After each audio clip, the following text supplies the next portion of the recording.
할렐루야. 아멘. 에이, 아멘 하면 할렐루야 하셔야죠. 할렐루야. 아멘. 아, 잘하시네요. 유대인들이 가장 소중히 여기는 히브리어 문장이 있습니다. 쉐마 이스라엘, 아도나이 엘로헤이누, 아도나이 에하드라는 문장이죠. 해석하면 신명기 6장 4절 말씀인데요. 들으라 이스라엘, 우리 하나님 여호와는 오직 유일한 하나님이시니 라는 뜻입니다. 자, 여기서 쉐마, 이 쉐마라는 단어는 들으라라는 뜻입니다.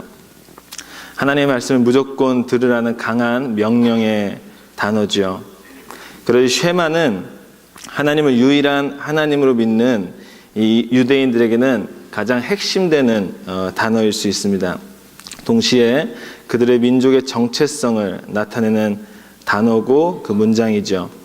실제로 유대인들은 지금도 하루에 3번 이 신명기 6장 4절부터 시작되는 이 쉐마 이스라엘, 아도나 엘로헤이누, 아도나 에하드부터 시작되는 5, 6, 7, 8, 7을 날마다 읽고요. 또 이 쉐마의 인생을 살아가려고 노력하고 있습니다. 이것이 유대인들의 모습이자 장점이고, 단점이 있다면 그들은 예수를 메시아로 인정하지 않고 믿지 않는다라는 거죠. 그래서 구원을 받지 못하지만 이 쉐마에 대한 그들의 열정, 들으라, 네, 순종하겠습니다라는 이 그들의 신앙의 정체성은 우리 그리스도인들도 반드시 본받아야 하는 순종의 정신이다라고 저는 생각을 합니다. 여러분, 구약이 39권으로 되어 있는데요. 구약의 주제가 무엇입니까? 아무리 봐도 이 구약의 주제는 하나님에 대한 순종입니다. 대표적인 구절이 있죠. 사무엘상 15장 22에서 23절의 내용에 이런 내용이 있습니다. 사무엘이 이르되 여호와께서 번제와 다른 제사를 그의 목소리를 청종하는 것을 좋아하심 같이 좋아하시겠나이까. 순종이 제사보다 낫고 듣는 것이 순양의 기름보다 나으니 이는 거역하는 것 점치는 죄와 같고 완고한 것은 사신 운사에게 절하는 죄와 같음이라. 왕이 여호와의 말씀을 버렸으므로 여호와께서도 왕을 버려 왕이 되지 못하게 하셨나이다. 그럼 이스라엘의 초대 왕이었던 사울이 제사를 드려야 할 때가 있었습니다. 제사를 드려야 이 제사장이 오셔야죠. 사무엘이 오셔야 되는데 이 사무엘이 아직 오지 않으셨습니다. 그러면 어떻게 해야 되죠? 기다려야죠. 예배 인도할 목회자가 없는데 대통령이 내가 오늘 목사 역할을 할게 하면 잘못된 거 아닙니까? 그런데 그 잘못됨을 사울왕이 지키지 못하죠. 결국 그는 자기 마음대로 제사를 치렀고, 이를 본 사무엘이 한 내용이 바로 위의 내용인데, 순종이 제사보다 낫고 듣는 것이 순양의 기름보다 낫다. 뒤에 말이 더 대단하죠. 이것을 거역하면 여러분 점치는 죄와 같다고 그러고요. 이것에 완고하면 우상에게 절하는 우상 숭배와 같다라고 이야기합니다. 이처럼 순종의 반대인 이 불순종은요, 하나님이 가장 싫어하는 우상 숭배이며 또 우상을 믿고 점치는 그러한 죄까지 확대되고 있다는 것이죠. 그래서 순종은 너무나도 중요한 것이고, 이 구약의 주제는 순종이라고 우리는 볼 수 있습니다. 계속적으로 구약에서 하나님은요, 내 말을 들으라, 하나님의 말씀을 지키라, 나의 말씀을 순종하라라고 명령하고 계시죠. 내가 순종할 수 있을 때만 순종하는 것이 아니고요, 내가 순종할 수 없는 그 상황에서도요, 또 내가 들을 수 없는 그 상황에서도요, 내가 지킬 수 없는 그 상황에서도요, 하나님은 쉐마, 들으라, 우리에게 순종을 요구하고 계십니다. 그리고 순종하면 산다, 순종하면 얻는다, 순종하면 이긴다 라는 말을 구약 전체에서 보여주고 있는 거 아닙니까? 그래서 구약의 주제는 순종입니다. 자, 그럼 구약의 주제가 순종이면요, 신약의 주제는 무엇일까요? 그것은 믿음이죠. 로마서 1장 17절 말씀처럼 복음에는 하나님의 의가 나타나서 믿음으로 믿음에 이르게 하나니 기록된 바 오직 의는 무엇이죠? 믿음으로 말미암아 살리라. 할렐루야. 여러분, 성경의 다이아몬드 구절이에요. 오직 의는 믿음으로 말미암아 살리라. 믿음을 강조하고 있어요. 할렐루야. 이 외에도요, 때가 찼고 하나님의 날이 가까이 왔으니 회개하고 복음을 믿으라고 얘기하죠. 너희는 마음에 근심하지 말라. 하나님을 믿고 또 나를 믿으라고 이야기하죠. 주 예수를 믿으라. 그리하면 너와 내 집에 구원을 얻으리라라고 이야기하죠. 할렐루야. 이처럼 신약은 끊임없이 우리에게 믿음을 강조하고 있습니다. 당연히 그러므로 신약의 주제는 믿음입니다. 구약은 순종, 신약은 믿음. 자, 여러분 그러면요, 우리가 질문 하나 했으면 좋겠어요. 무엇이냐면요, 자, 이 믿음과 순종이 과연 다른 것일까요? 이 믿음과 순종은 정말 다른 말일까요? 성경의 주제는 하나여야 되는데 왜 이 주제는 두 개인 건가요? 여러분, 물론 이 글자는 다르지만 저는 그 본질은 같다라고 봅니다. 왜냐하면 믿음이 곧 순종이고 순종이 곧 믿음이기 때문입니다. 할렐루야. 여러분, 믿음 없는 순종은요, 가짜 순종이에요. 순종 없는 믿음도요, 가짜 믿음이에요. 정말 내가 누군가를 믿는다면 그 사람을 순종해야 하는 거죠. 무엇이든 따라야 하는 거죠. 또 내가 누군가를 순종하겠다고 하면 그를 믿어야 되는 거죠. 그를 의심하면 안 되는 거죠. 이처럼 여러분, 믿음과 순종은요, 다른 말이 아니라 이 동전의 앞면과 뒷면과 같이 같은 연관성을 가지고 있다라고 저는 봅니다. 할렐루야. 여러분, 오늘날 수많은 그리스도인들이라고 얘기하는 사람들이 이 진리를 모릅니다. 믿는다고 하면서 순종하지는 않지요. 순종은 자발적으로 하는 거라면서 우리 보고 기다리라고 그러지요. 순종은 더 훈련을 받고 뭔가 더 은혜를 받은 다음에 하는 거라고 생각하는 것 같아요. 여러분, 그러나 그렇지 않습니다. 우리는 믿는 순간 하나님께 순종해야 합니다. 믿는 순간 우리는 순종의 삶을 살아야 합니다. 믿음은 곧 순종이고 순종은 곧 믿음이기 때문입니다. 여러분, 오늘 본문 이 창세기 22장은요 바로 이 믿음과 순종의 아주 좋은 예를 소개하고 있어요. 바로 아브라함의 이야기입니다. 믿음의 조상 아브라함의 이야기죠. 이 본문엔 정말요 순종과 믿음이 함께 들어가 있어요. 너무 대단한 이야기가 이 가운데 지금 들어가 있어요. 여러분, 2절에 보면요, 하나님이 명령하십니다. 여호와께서 이르시되 내 아들 내 사랑하는 독자 이삭을 데리고 모리아 땅으로 가서 내가 내게 일러준 산에서 그를 번제로 드리라. 와, 여러분, 지금 하나님이요 무엇을 요구하고 계시죠? 아브라함에게 아들을 바치라고 이야기하고 있어요. 여러분, 이게 무슨 청천벽력 같은 소리입니까?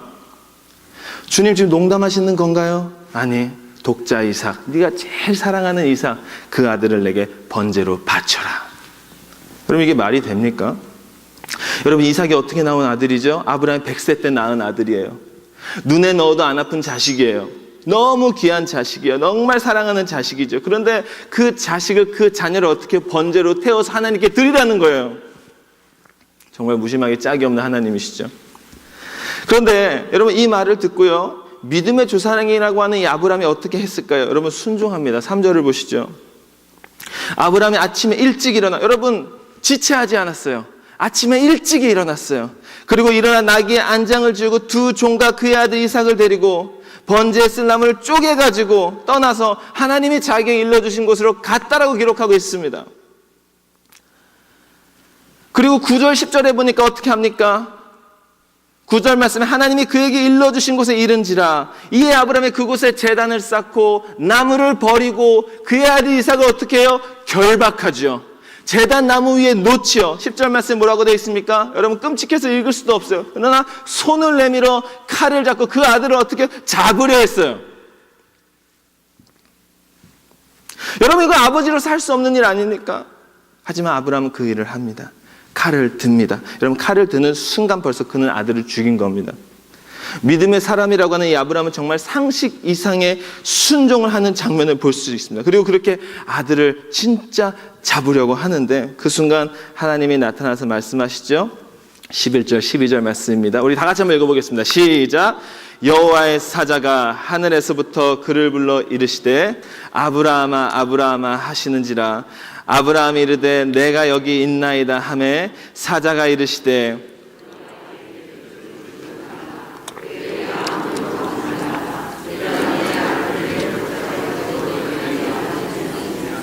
내가 이제야 네가 하나님을 경외하는 줄 아노라. 여러분, 아브라함아 아브라함아 하늘에서 소리가 들렸어요. 네, 주님 여기 있습니다. 그 아이에게 손을 대지 말아라. 아무 일도 하지 말아라. 네가 내 아들 독자까지도 이삭을 아끼지 않는 걸 내가 지금 보고 네가 지금 나를 경외하는 줄 내가 지금 알았다. 하지 말아라. 할렐루야. 여러분, 너무 인상 깊은 구절이에요. 내가 이제야 네가 하나님 경외하는 줄 알았다. 여러분, 경외한다는 말 두려워 떤다라는 말이죠. 근데 막 무서워서 두려워 떠는 게 아니에요. 정말 하나님의 주권과 하나님의 영광을 믿는 자가, 인정하는 자가 갖는 거룩한 두려움이죠. 그게 경외함입니다. 하나님을 정말로 인정하고요, 하나님을 정말로 높이고요, 하나님을 정말로 사랑하는, 여러분, 그것이 경외입니다. 그런데 하나님은 지금 이 순간, 아브라함이 이삭을 바치는 그 순간, 여러분, 믿음과 순종이 함께 들어간 그 순간, 이제야 네가 하나님 경외하는 줄을 알겠다라고 주님은 이야기하고 계시다는 거예요. 할렐루야. 여러분, 아브라함의 인생을 한번 짧게 살펴보면 좋겠습니다. 여러분, 그는요 75세 때에 말씀을 따라서 본토 친척 아비집을 버리고 떠났죠. 그리고 아브라함이 몇 세? 100세 때 여러분 이삭을 낳습니다. 그리고 이 번제단에 있는 이삭의 나이가요, 학자들은요, 또 요세푸스에 보면요, 약 20대 중반에서 30대 초반이라고 생각해요. 그럼 여러분 생각해 보세요. 100세 아들 낳고 25년, 30년이 지난 거예요. 그럼 125, 130 이때쯤이죠. 여러분 75에 떠나서 125, 130 정도 됐으면 여러분 한 50년 정도 신앙생활을 한 그때였어요. 자, 여러분 50년을 믿었다 칩시다. 그럼 이 50년 동안 그의 신앙이 어땠을까요? 여러분, 성경에 보니까 뒤죽박죽이에요. 믿을 때도 있었고 못 믿을 때도 있었어요. 애굽에 가서 자기의 아내를 누이라고 그렇게 이야기하면서 속인 적도 있었어요. 형편없을 때도 있었어요. 계속 오르락내리락 반복합니다. 그런데 여러분, 한 번도 하나님은 그런 이야기를 하지 않다가 드디어 한 믿은 지 50년 된 이때에 하나님께서 이 아브라함의 아들 이삭을 바치라는 그때에 칼을 잡고 잡으려는 그 순간에 하나님은 나타나서 아브라함아, 네가 이제 나를 경외하는 내가 이제야 알겠다라고 이야기하고 있어요. 할렐루야. 50년 만에 아브라함의 믿음이 하나님을 감동시킨 것입니다. 저는요, 이 말씀을 보면서요, 항상 자신이 없어요. 나는 과연 이런 아브라함의 순종을 할 수 있을까? 내가 50년을 믿으며 정말 이런 아브라함 같은 순종을 할 수 있을까? 하나님이 바치라고 하는 거면 정말 그걸 내가 바칠 수 있을까? 내 자식을, 내 것을, 내가 귀한 것을, 그걸 내가 정말 바칠 수 있을까? 저는 정말 자신이 없어요. 하지만 기도합니다. 하나님, 나도 나의 믿음이 주님께 인정받기를 원합니다. 주님, 저도 저의 순종이 하나님을 경외한다는 그 일로 카운트 되기를 원합니다. 하나님, 나도 나의 모든 일상생활이 뒤죽박죽이지만, 모태신앙으로 주님을 믿었지만, 정말 주님 단 한 번이라도 순환아 네가 나를 경외하는 줄 아노라는 그 칭찬 한번 듣고 싶습니다. 기도합니다. 여러분들도 이러한 도전을 하시기를 간절히 바라요. 할렐루야. 여러분, 아브라함과 비교할 수는 없는 이야기지만요, 저에게도 참 믿음과 순종에 보여지는 사건이 작년에 있었습니다. 바로 킹덤 드림이라는 이 예배 사역을 시작하게 된 것인데요, 소개를 해드려야 될 것 같아요. 여러분, 킹덤 드림은요, 각 지역에 가서요, 정말 하나님이 기뻐하시는 예배를 드리고요, 그 예배 함께 조인된 교회들을 연합시키고요, 또 그때 콜링을 해서 풀타임 선교사 목회자를 콜링해서 그들을 또 팔로우하는 그러한 작은 사역팀입니다. 한 번의 예배로 회개시키고, 한 번의 예배로 하나님을 보게 하고, 한 번의 예배의 콜링에 순종하게 해서 그렇게 헌신자를 만들어서 주님의 나라를 확장시키는 일을 하는 사역이죠. 작년에요, 총 2,200명이 같이 모여서 예배를 드렸고요, 우리 교회에서도 했었죠. 또 베가스와 사노세, LA에서 콜링을 했어요. 총 여러분 90명의 형제 자매들이 헌신했어요. 그 중에는 목회자가 되겠다 하는 사람이 있어서요, 직장을 지금 접고 신학교 들어가신 분도 있고요, 또 지금 학교에서 교사 선생님을 하고 있는데 북한에 자기가 헌신하겠다고 해서 향후 5년 안에 북한에 풀타임 선교사로 들어가게 하겠다고 하는 청년들도 생겼어요. 또 중국 선교를 위해서 내년에 떠나는 자매도 있고요, 이스라엘 선교를 위해서 준비하는 형제도 있고 자매도 있고 집사님도 있고요. 정말 여러분, 이 사역이요, 작은 사역이지만 하나님이 쓰시는 거 저는 봅니다. 하나님은 이 사역에서 계속 사람들을 깨우고 하나님을 만나게 하고 그들을 하나님 나라가 이루어지게 하고, 우리 청년부 거기 앞장서고 있지요. 여러분, 이 사역이 또한 6월 달에 미 동부에서 시작합니다. 작년에 서부에서 했으니까 이번에 동부에서 시작을 합니다. 애틀란타와 뉴욕과 뉴저지와 워싱턴 DC와 필라델피아에서 저희가 이 사역을 하게 될 것입니다.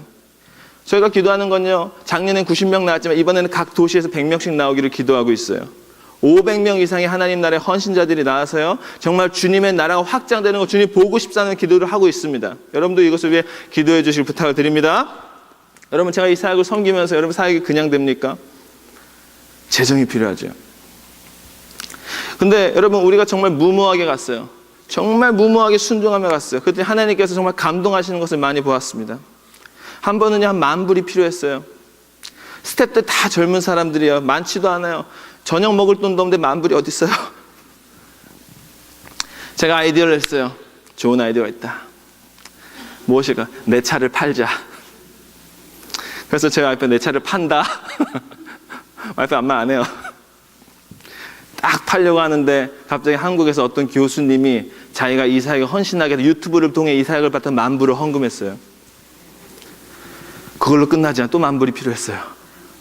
그래서 이번에 또 차를 팔자. 아이, 그까짓 거 택시 타고 교회 다니지. 인터넷에 막 올리려고 하니까 한국에서 한 자매가요, 미국의 부흥, 특별히 라스베가스 부흥을 위해 써달라고 하면 자신의 결혼 자금을 터서 1,000,000원을 헌금했어요. 또 재정이 필요했어요. 어떻게 했을까요? 하나님 차를 안 받는 것 같아요. 그래서 이번에 카드를 받으시겠지. 그래서 제가 카드를 긁으려 쫙 긁었어요. 주님 위해서 크레딧 한번 망가지는 거야. 이거 뭐 어떻겠어. 근데 여러분, 주님께서요, 제가 정말 알지도 못한 사람들을 통해서 이 사역에 5,000불씩, 3,000불씩, 2,000불씩 막 이렇게 헌금하시는 거예요. 그래서 여러분, 작년에 이 사역에 총 얼마가 썼는지 아십니까? 130,000불이 모이고 그거 다 썼습니다. 여러분, 하나님께 믿음으로 나아가니까요, 정말 무모하게 순종하며 나아가니까요, 하나님은 그 사역을 축복하시고요, 그 사역을 채우시는 걸 저는 눈으로 확인했습니다. 할렐루야. 여러분, 정말 목숨 걸고 차 걸고 카드 걸고 결혼 자금 걸고 있는 것 다 걸고 덤비니까요, 하나님 주신 말씀이 뭔지 아세요? 니네들이 이제 나를 경외하는 줄 내가 이제 알겠다. 할렐루야. 이러한 말씀 하나님께서 주셨어요. 우리 너무나 감동했어요. 여러분, 주님 믿으시죠? 여러분, 주님이 어떤 것을 명령하실 때가 여러분에게도 오실 것입니다. 그러면 그때 여러분 어떻게 하시겠어요? 믿음과 순종으로 이 아브라함처럼 하나님께 인정받는 삶을 사셔야 됩니다. 여러분의 믿음이, 여러분의 순종이 하나님을 경외함으로 인정되셔야 됩니다. 할렐루야. 그것이 오늘 본문에 들어가 있어요. 자, 몇 가지를 더 살펴보겠습니다.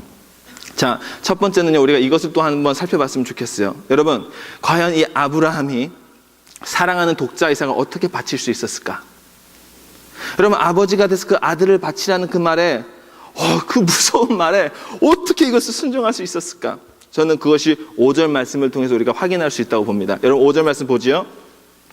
이에 아브라함이 종들에게 이르되 너희는 나귀와 함께 여기서 기다리라. 내가 아이와 함께 저기 가서 예배하고 우리가 너희에게로 돌아오리라 하고. 여러분, 우리가 너희에게로 돌아오리라.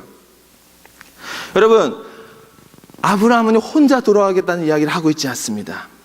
우리가 함께 돌아올 것이다라고 이야기하고 있습니다. 독자 이삭을 죽이러 가는데 함께 돌아온다라고 이야기하고 있습니다. 이것은 무엇입니까? 하나님은 이 아들을 받는 동시에 살려주실 것을 믿는 부활 신앙이 이 아브라함에게 있었다라는 것입니다. 할렐루야. 이 믿음이 있기 때문에, 이 부활의 믿음이 있기 때문에, 주 안에서 죽으면 다시 산다라는 이 부활의 믿음이, 부활의 신앙이 있었기 때문에 이것으로 하여금 아브라함을 하나님을 감동시킬 수 있는, 경외시킬 수 있는 그 순종을 할 수 있도록 해준 것입니다. 부활의 믿음, 죽으면 다시 산다, 잃으면 다시 찾는다, 바치면 다시 주신다 라는 이 부활의 믿음이 기독교의 믿음이며, 이때 우리는 하나님께 최고의 순종으로 높여드릴 수 있는 거 바로 이 아브라함처럼요. 할렐루야. 여러분, 우리가 왜 헌신하지 못합니까? 왜 우리가 순종하지 못합니까? 왜 우리가 잘 믿지 못합니까? 이 부활신앙이 없기 때문입니다. 이 부활신앙이 내 안에 없기 때문입니다. 이 부활신앙이 내 안에 사라졌기 때문입니다. 이 부활신앙이 이 세상 속에서 오염됐기 때문입니다. 여러분, 이스라엘에 가보셨습니까? 성지 순례로요. 여러분, 그곳에 가면 예수님이 돌아가신 무덤이 있습니다. 근데 그 돌로 막아놓은 무덤이 지금 들어갈 수 있겠는데요, 여러분, 그곳에 가면요, 예수님이 없습니다. 그곳에 가면요, 예수님의 시체나 뼈가 없습니다.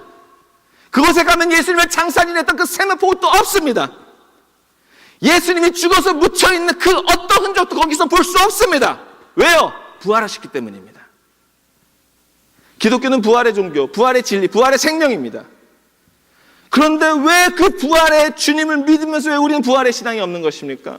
왜 그 부활의 신앙으로 이 세상을 믿음으로 살지 않는 것입니까? 순종하며 살지 않는 것입니까? 이 부활 신앙은 장례식에서만 통용되는 게 아닙니다. 이제 죽었으니 천국에 간다는 소망만 갖고 사는 것이 아닙니다. 부활절에만 있어야 되는 것도 아닙니다. 부활 신앙은 오늘 지금 내 삶 속에서도 주님을 위해 죽으면 다시 산다, 주님을 위해 바치면 다시 얻는다, 주님을 위해 살면 내 삶을 주님이 축복하신다라는 것을 확실히 믿고 순종하는 그 아브라함과 같은 삶, 순종의 삶, 믿음의 삶, 이것이 여러분 저는 부활의 삶이라고 저는 확신합니다. 할렐루야. 여러분, 아브라함에게는 부활 신앙이 있었습니다. 이삭을 죽이려고 칼을 들 때 그는 이미 마음에 이삭은 죽었습니다. 하지만 아브라함에게는 믿음이 있었지요. 부활 신앙이 있었습니다. 그 때문에 아들도 바치고 어떤 것도 바치고 모든 것에 순종을 하는 순종의 사람, 믿음의 사람이 될 수 있었습니다. 여러분, 초대교회에 수많은 핍박이 있었지요. 지금도 이 땅에 수많은 핍박이 있습니다. 예수 때문에 죽고요, 예수 때문에 당합니다. 왜 우리는 예수 때문에 죽습니까? 왜 우리는 예수 때문에 핍박받습니까? 이유는 하나입니다. 주님이 나를 살리실 것을 믿기 때문이지요. 주님이 나를 구하실 것을 믿기 때문이죠. 주님께서 나의 산 소망이고 산 돌이시고 산 생명이시라는 것을 믿기 때문이죠. 이 믿음이 있기 때문에 우리는 자식뿐만 아니라 우리의 목숨까지도 주님께 드릴 수 있는 것입니다. 할렐루야. 여러분, 다니엘을 보십시오. 다니엘 시대 왕의 도장이 찍힌 그 조서에 뭐라고 써있습니까? 왕 외에 다른 신들에게 절하면 내가 너를 죽인다라고 했어요. 그러나 다니엘은 어떻게 합니까? 그 조서가 써 있는 것도 알아요. 다니엘도 높은 사람이에요. 그러나 그거 다 상관없어요. 자기는 창문을 열고 하나님께 무릎을 꿇고 하루에 3번을 기도했어요. 기도하면 죽는 거 알아요. 기도하면 사자굴에 들어가는 것도 알아요. 그러나 다니엘은 해요. 왜?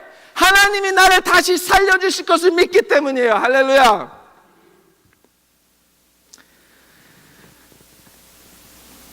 하나님은 자신을 위해 죽겠다고 한 사람 결코 죽이지 않으십니다. 더 좋은 곳으로 인도하십니다. 더 영광스러운 곳으로 인도하십니다. 혹 죽는다면 하나님 나라의 놀라운 면류관이 예비되어 있습니다. 여러분, 제발 부활신앙을 가지십시오. 할렐루야. 저는 요즘 우리 청년들에게 이렇게 교훈을 줍니다. 주님을 무조건 따라라. 무조건 주님께 순종해라. 그런 말로는 청년들은 어떻게 생각하시는지 아세요? 못해요. 공부해야 되니까요. 취업해야 되니까요. 취직해야 되니까. 돈 벌어야 되니까. 직후가 석자인데 무슨 주님이에요 지금. 이 젊은 사람들 아무리 뜨거운 얘기를 생생하게 던져도요, 주님 안 따라가요. 주님 믿고 사는 거 그거는 먼 일이에요. 근데 여러분, 요즘 저는요 그런 생각을 합니다. 여러분, 경기가 안 좋지 않습니까? 대학 졸업한다고 다 취직이 되나요? 대학원 졸업한다고 다 고액의 연봉을 받습니까? 어쩌면 공부를 안 한 사람보다 더 못 벌 수도 있고요, 더 불행할 수도 있고요, 더 비참할 수 있어요. 며칠 전 신문에 보니까 법대를 졸업한 평균 빚이요 20만 불이랍니다. 20살, 24세 그 법대를 졸업한 사람들이요 그 20만 불, 30만 불 갚에 20년, 30년 걸립니다. 그럼 그 다음부터 다 수입이 됩니까? 병 걸리면 어떻게 할 거예요? 사기당하면 어떻게 할 거예요? 많은 변수들이 있어요. 근데도 우리는 그런 거를 몰라요. 나중에 해야 될 일이라고 생각해요. 나중에 순종해야 될 일이라고 생각해요. 여러분, 청년들이 그런 걸 다 놓치고 살고 있어요. 우리 부모님 세대를 그걸 안 가르쳐서 그래요. 여기 부모님도 많으신 거 압니다. 그래서 이야기하는 겁니다. 정말 우리 청년들에게, 젊은이들에게, 이 청년들 자녀들에게 우리가 정말로 가르쳐줘야 될 것은 여러분 부활신앙인 줄로 믿습니다. 하나님이 최고라는 거 알려주셔야 돼요. 하나님보다 귀한 건 없다는 거 알려주셔야 돼요. 어떤 중요한 것도 주님이 멈추라면 멈춰야 된다는 거 여러분 알려주셔야 돼요. 여러분, 자녀들을 세상의 노예로 만들지 마세요. 하나님의 자녀로 만드십시오. 주님이 주시는 지혜를 공부하게 하세요. 주님이 주시는 지식으로 살게 하세요. 그것이 부활신앙을 가리키는 것입니다. 주님께 내가 시간을 드릴 때, 주님께 내가 열정을 드릴 때, 주님께 내가 헌신을 드릴 때 하나님 우리를 축복하신다는 걸 여러분 가정에서 가르치셔야 됩니다. 할렐루야. 제가 충격적인 이야기 하나 드리죠. 충격 안 받으실 수도 있습니다. 청년부가 리더가 한 4명 정도 있는데 토요일마다 리더 모임을 하는데요, 헌신에 대한 주제를 갖고 성경 공부를 하다가 헌금 11조 이런 내용이 나왔어요. 제가 물어봤습니다. 여러분 11조 다 하고 계세요? 여러분 몇 명이나 하고 있을까요? 5명 중에 여러분 1명도 없었습니다. 제가요, 헌금하면 은혜 못 받는 거 알지만 그래도 제가 강하게 이야기했습니다. 무조건 헌금을 해야 된다고. 11조를 해야 된다고. 그거 안 하면 성경은 도둑질이라고 써 있다고. 얼굴이 시뻘개지고 막 저는 싸울 기세더라고요. 그리고 저는 하죠, 그냥. 여러분, 교회가요, 주님께 드리는 것부터 가르쳐야 되는 거 아닙니까? 목사라는 사람이요, 청년들에게 주님께 헌신하는 것부터 가르쳐야 되는 거 아닙니까? 여러분이 믿는 가정이랑 여러분 믿는 가정에서 그 11조부터 가르쳐야 되시는 거 아닙니까? 여러분, 제가 배운 교회는요, 제가 믿는 하나님은요, 하나님 위해 사는 거를 가르치는 곳이고요, 하나님 위해 죽는 거를 가르치는 게 저는 교회라고 믿고 성경이라고 배웠습니다. 할렐루야. 여러분, 저는요, 저희 청년을 좋은 대학교 나온 사람 원하지 않아요. 우리 교회 좋은 대학원과 좋은 직장 가진 사람 나오는 거 저는 저희 청년부 원하지 않아요. 저는요, 우리 청년부요, 이 청년부가요, 청년들이 정말 주님을 믿고요, 부활신앙을 가졌어요. 주님을 위해 죽을 수도 있고요, 주님을 위해 살 수도 있는 이 부활신앙을 가진 사람 청년들이 나타나기를 저는 기대하고 소망하고 있습니다. 저는 그 청년들이 남과 지상을 일으킬 거고요, 그게 제 사명이고요. 여러분, 그것만이 이 시대의 젊은이들 주님께 돌아올 수 있는 길이라 저는 확신합니다. 이 부활신앙이 아브라함에게 있었어요. 그걸 지금 아브라함과 이삭은 서로 보여주고 있는 거예요. 가르쳐주고 있는 거예요. 이삭아, 미안하다. 하나님을 위해서 죽을 수도 있어야 된다. 이걸 지금 가르쳐주고 있는 거죠. 여러분, 우리가 이 부활신앙이 있어야 될 줄로 믿습니다. 자, 그렇다면 이 부활신앙을 가질 때 오는 세 가지가 있는데, 여러분 9시 전에 무조건 끝내드릴 때가 이 세 가지는 꼭 제가 말씀드리겠습니다. 첫 번째는 제가 지금까지 이야기한 거예요. 하나님이 감동하십니다. 부활신앙이 있으시면. 네가 이제 나를 경외하는 줄 아노라 라는 하나님이 감동하는 일이 부활신앙을 가질 때 찾아옵니다. 여러분, 주님을 감동시키는 하나님의 자녀, 하나님의 성도님들이 되시기를 주님의 이름을 축원합니다. 여러분, 두 번째 부활신앙 할 때 오는 게 무엇인가요? 여러분, 13절입니다. 아브라함이 눈을 들어 살펴보니 한 순양이 뒤에 있는데 뿔이 수풀에 걸려 있는지라. 아브라함이 가서 그 순양을 가져다가 아들을 대신하여 번제를 드렸더라. 여러분, 이 아들을 죽이려는 이 작업이 마치자마자 하나님이 하지마, 내가 네 경외하는지 알았어, 하지마 하는 그 순간, 여러분 옆을 보니까요, 순양이 있었어요. 순양이 걸려 있었어요. 여러분, 이 양을 누가 가지고 왔을까요? 누가 걸어놨을까요? 여러분, 이거 14절을 통해 볼 수 있습니다. 아브라함이 그 땅 이름을 여호와 이레라 하였으므로 오늘날까지 사람들이 이르기를 여호와의 산에서 준비되리라 하더라. 누가 순양을 가지고 왔을까요? 우리는 믿음으로 해석하셔야 됩니다. 이것은 하나님께서 친히 준비하신 거예요. 하나님께서 친히 마련하신 거예요. 여호와 이레 the God will provide. 하나님께서 여호와의 산을 다 준비시킨다라는 거예요. 주님은 정말로 여호와 이레의 하나님이십니다. 여러분, 이 말씀은요, 또한 우리가 꼭 예수 그리스도를 통해 해석하셔야 됩니다. 왜냐하면 예수님이 바로 이 믿는 사람들에게 순양, 어린 양이 되셨기 때문입니다. 순종의 사람에게, 믿음의 사람에게, 부활신앙을 가진 사람들에게 예수님께서는 어린 양이 되어 주셨습니다. 즉 여호와 이레의 하나님은 아브라함과 이삭에게 이 순양을 주신 것처럼 온 인류의 제사를 위해서 친히 어린 양을 준비해 주셨는데, 그분이 바로 예수 그리스도라는 것을 상징하여 보여주는 구절이 바로 오늘 이 본문의 구절이라고 저는 믿습니다. 다시 말씀드리죠. 믿는 사람에게는 하나님이 준비하시는 어린 양이 있습니다. 순종의 사람에게는 하나님이 여호와 이레로 준비하시는 어린 양이 있습니다. 부활신앙을 가진 사람들이 하나님이 친히 마련하시는 어린 양이 있습니다. 그 어린 양이 누구입니까? 바로 예수 그리스도십니다. 예수 그리스도 우리 모두 죄값을 치르시고 번제물이 되어주신 것, 그 어린 양 예수를 믿으면, 순종하면 이 죄인들이 나음을 얻고 씻음을 얻고 구원을 받고 영생을 얻게 됩니다. 할렐루야. 따라서 우리 하나님은 예수 그리스도를 주시는 영원한 여호와 이레의 하나님이신 것이에요. 할렐루야. 세 번째로, 이 여호와 이레의 하나님은요, 양만 주신 게 아니고요, 또 주시는 게 있는데, 여러분 그것이 바로 무엇이냐면 말씀입니다. 말씀, 언약입니다. 여러분 15에서 18절 말씀은 이런 말씀이 있어요. 여호와의 사자가 하늘에서부터 두 번째 아브라함을 불러 이르시되, 여호와께서 이르시길 내가 나를 가리켜 맹세하노니 네가 이같이 행하는 내 아들 내 독자도 아끼지 아니하였은즉 내가 내게 큰 복을 주고 내 씨가 크게 번성하여 하늘에 모여 별과 같고 바닷가 여러분 모래와 같게 하리니 내 씨가 대적의 성문을 차지하리라. 두 번째 하나님이 나타나서 이 순종의 사람 아브라함에게 약속하신 건 이 말씀이에요. 큰 복을 줄 거다. 내 씨를 번성케 할 거다. 하늘의 별과 같이 바닷가의 모래와 같이 그 씨들은 약하지 않아 대적의 성문을 칠 거야. 이 말씀을 주십니다. 여러분, 말씀을 주시는 하나님. 여러분, 말씀이 왜 중요합니까? 말씀은 곧 하나님이시기 때문입니다. 말씀은 살아있는 하나님이시기 때문입니다. 이 하나님의 말씀은 무조건 이루어지는 하나님의 말씀이기 때문에 이 성경 말씀은 글자가 움직여요. 살아있어요. 예수님이 하나님 말씀이시기 때문에 그 말씀대로 이루시고 성취하세요. 여러분, 실제로 그 말씀이 성취되는데 20절부터 보면요, 갑자기요, 22장 20절부터 보면요, 생뚱맞게 나홀의 가문 이야기가 나와요. 나홀의 가문. 나홀이 누구죠? 아브라함의 형제죠. 그 형제의 가문이 갑자기 생뚱맞게 22장 마지막에 들어가요. 뭐 굳이 들어갈 필요 없는가? 왜 들어갔을까요? 여러분, 그것은 23절 때문입니다. 이 8사람은 아브라함의 형제 나홀의 아내 밀가의 소생이며 부두엘은 리브가를 낳았고, 여러분, 이 리브가를 낳았던 이 구절을 보여주기 위해서 하나님이 22장에 이것을 넣으신 거예요. 여러분, 소름 끼치지 않으세요? 여러분, 저는요, 이 말씀 보고 너무나 소름 끼쳤어요. 주님을 믿음으로 순종한 이 아브라함에게 주님이 두 번째 말씀을 주신 것은 말씀이지요. 그 아들이 하늘의 별과 같이 땅의 모래와 같이 된다고 하셨죠. 그 씨가 대적의 성문을 차지한다고 하셨죠. 천하 만민이 복을 받는다고 하셨죠. 그런데 한 가지 이해가 안 되는 게 있어요. 지금 이삭은 싱글이에요. 결혼하지 않았어요. 자식도 없어요. 그런데 왜 이런 말씀을 주시는 거죠? 어제 제가 교회를 딱 들어오니까요, 어떤 권사님께서 실명을 제가 말씀드리지 않겠습니다.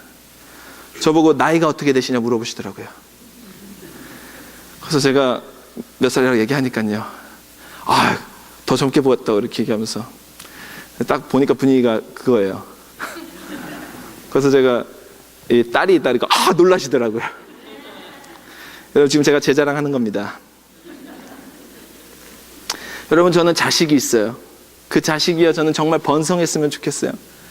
이 자식이 축복의 씨앗이 되었으면 좋겠어요. 믿음의 가정이 됐어요. 그리고 저는 그런 가능성이 있습니다. 왜요? 결혼도 했고요, 자식도 있고요, 다 있기 때문에, 딸이 있기 때문이죠. 근데 이삭은요, 저보다 가능성이 없어 보여요. 당시에 결혼도 하지 않았어요. 결혼할 생각도 없어요. 자식은 없어요. 먼 미래 이야기예요. 하늘의 별, 땅의 모래, 이거 너무 먼 얘기예요. 그런데 하나님은 놀랍게 준비하시는 것이 무엇이냐면요, 그 먼 미래까지도 여호와 이레 하나님께서는 나홀을 통해서 준비하고 계시다는 것입니다. 칼을 드는 순간 부두엘은 리브가를 낳았습니다. 칼을 드는 순간, 이삭을 죽이는 순간 하나님께서는 이삭의 짝을 마련하고 계셨습니다. 여러분, 이삭의 아내가 리브가인 건 다 아시죠? 여러분, 여호와 이레 하나님, 그 하나님이 아브라함과 이삭에게 두 번째 언약의 말씀을 주시고 더 나아가 그 말씀을 진짜 이루시는 장면이 이 뒷부분에 나오는 거예요. 리브가를 낳으시잖아요. 리브가를 등장시키잖아요. 하늘의 별과 같이 땅의 모래같이 민족 만들기를 주님 리브가를 통해 하시겠다는 거 아닙니까? 여러분, 너무 놀랍지 않습니까? 너무 대단하지 않습니까? 아브라함은 지금 나홀을 본 지 오래됐어요. 그 집에 지금 누가 있는지 몰라요. 이삭은 나홀을 본 적도 없고 리브가는 본 적도 없어요. 리브가도 이삭 모르고 이삭도 리브가 몰라요. 그러나 하나님은 다 알아요. 여호와 이레 하나님이시기 때문이죠. 그 하나님은 준비하고 계세요. 계획하고 계세요. 만드시고 계세요. 누구를 위해? 이삭을 위해, 아브라함을 위해, 하나님께 믿음으로 순종하는 그 사람을 위해 여호와 이레 하나님은 다 준비하고 계시는 거예요. 할렐루야. 여러분, 오늘 긴 설교는 꼭 기억하고 가십시오. 첫째, 믿음과 순종의 사람에게 하나님은 예수를 준비하셔서 우리를 구원하십니다. 둘째, 믿음과 순종의 아브라함에게는 우리 하나님이 이삭의 짝인 리브가를 준비하고 계신 것처럼 그 우리에게도 믿음과 순종으로 살아갈 때 하나님이 준비시키시는 은혜가, 말씀의 성취가 반드시 이루어진다는 것을 믿으시길 주님의 이름으로 축원합니다. 말씀을 맺겠습니다. 이사야 2장 마지막 절에 이런 말씀이 있어요. 너희는 인생을 의지하지 말라. 그의 호흡은 코에 있나니 새말 가치가 어디 있느냐. 여러분, 우리가 이 세상을 누구를 믿고 있습니까? 누구를 의지하고 있습니까? 부모를 의지하십니까? 자식을 의지하십니까? 돈을 의지하십니까? 재산을 의지하십니까? 사업을 의지하십니까? 이 시큐리티든 이 나라를 의지하십니까? 이 세상에 아무것도 의지할 게 없습니다. 사람도 의지해서 안 돼. 그의 호흡은 코에 있고 새말 가치가 없다고 성경을 기록합니다. 그러므로 우리가 믿고 순종하고 의지해야 될 분은 오직 한 분, 여호와 이레 하나님이심을 믿으시기를 주님의 이름으로 축원합니다. 그분은 우리의 죄를 대속해서 어린 양을 주셨고 그분은 리브가를 준비하시는 분이십니다. 이처럼 주님은 우리를 위해 항상 준비하고 함께 하신다는 것을 믿으시고 그 믿음과 순종으로 부활 신앙을 갖고 믿음과 순종을 하여 이 믿음과 순종의 사람들이 받는 이 놀라운 축복을 여호와 일의 하나님을 꼭 경험하시는 저와 여러분이 되시기를 주님의 이름으로 축원합니다.